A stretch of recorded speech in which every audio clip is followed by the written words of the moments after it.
The next subject we have in Kelley Lesson 3 is about the sign of the definite direct object. So paragraph 5 in your grammar deals with the sign of the definite direct object. In Hebrew it's spelled, the dictionary form of it is spelled Aleph Tsere Taf. So 8 or eighth would be the pronunciation. Now let's go out in the jungle for a little bit. Actually, let's go back to that same text we looked at just a little bit ago about in relationship to the makefs, because the first two of these items involved et. Here's in the first sentence it says that Moses was shepherding, and here's what he was shepherding. He was shepherding the flock. The direct object of a sentence is what receives the action of the subject, and in this case Moses is the subject. Here's the verb, or combined verbs here, was shepherding, and here's what he was shepherding. So tson is actually the word for flock. So what is this thing et? Well, et is just sitting there pointing to the next word, telling us two things about it. It is direct object, and whether or not it has the definite article explicitly written there, it should be understood to be definite. So, and by definite we mean the word the is a part of it. So Moses was shepherding flock.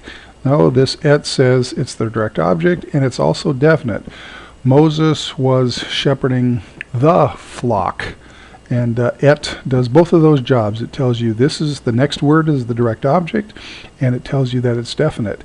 Now that's even more obvious in this next case, because the next sentence starts out right here, and he led, Moses led, that is, but this is the verb, and he led. What did he lead? The flock. Tson, we said, was the word for flock. In this case, right here, this ha syllable is the word the in Hebrew.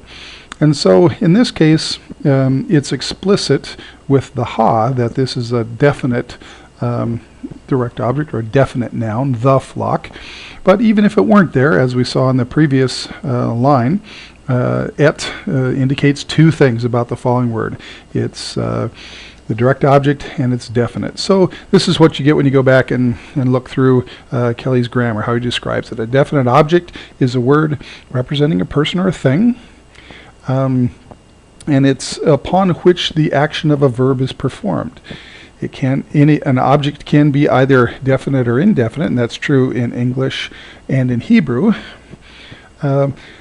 As well, the Hebrew does not have an indefinite object. There is no word for a or an in Hebrew. There's only a word for the. So it's assumed if there's no definite object, it's indefinite. If it is definite, though, it will usually be preceded by the particle ate. Particle serves merely as the sign of the direct object and is therefore not translated. So if we go back and look at the examples here, et does not mean the. It's not actually translated. It merely stands in the sentence pointing to the next word. By the way, did you notice in both of these cases the spelling, even though the dictionary form is a serade, both of these are segols, and they're for exactly the reason we talked about in the first part of this lesson. The makef attaches these two words together, and this front one loses its accent, and what we mean by loses accent, it reduces from a long form to a short form of the vowel.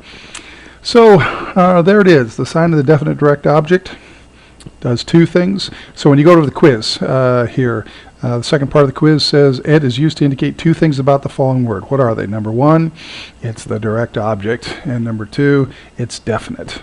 How's it translated? Trick question. It's not translated.